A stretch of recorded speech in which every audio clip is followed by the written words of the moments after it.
خبر شامل کرتے ہیں بلوچستان کے شہر دال بندین سے ہماری گدروشیہ پوائنٹ کے نمائندہ محمد بخش بلوچ سے حضرت اولیاء خان بلانوش القادری کے خلیفہ واجہ فقیر داد بلانوشی کی وفات کے بعد ان کے فرزند واجہ سید لشکران بلانوشی کو ضلع چاغی کے 42 اقوام کا خلیفہ سید لشکران کو چیف آف چاغی سردار حاکم علی خان سنجرانی کی سربراہی میں دستار بندی کی گئی۔ اس موقع پر دستار بندی کے لیے سردار سامی نوتانی، حاجی ملک کریم داد محمد حسنی، آغا مرید شاہ بخاری، سردار سخی داد بلانوشی، سردار جمعہ خان میران زئی، سردار زادہ شاہین خان نوتانی، واجہ حسن جان بلانوشی، واجہ شیب پنڈک شہ زئی، سردار گلستان موسیٰ زئی، حاجی میر مدد خان سنجرانی، سردار لطیف بلانوشی، سید حکیم شاہ بلانوشی، حاجی ملک باران پیرک زئی، سردار ضیاء الحق سمال زئی، حاجی علی احمد لیوار زئی حسنی، سید غریب شاہ شہ زئی، ملک کریم داد شہ زئی، رحمت اللہ سید کلانی، محمد اقبال برہان زئی، ملک کریم داد لجئی، حاجی عبدالقدوس کشانی،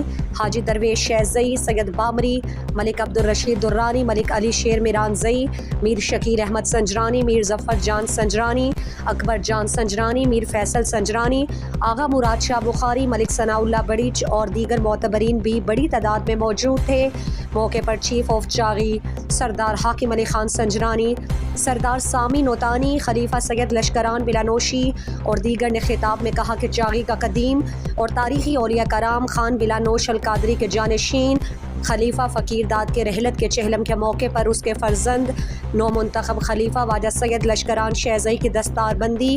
گزشتہ صدیوں پرانی رسم و رواج کا حصہ ہے۔ مزید دلچسپ معلومات اور خبروں سے آگاہ ہونے کے لیے Gedrosia point Facebook page, Instagram, Twitter کو فالو اور یوٹیوب چینل کو سبسکرائب کریں۔ بیل آئیکن بٹن دبانا نہ بھولیں۔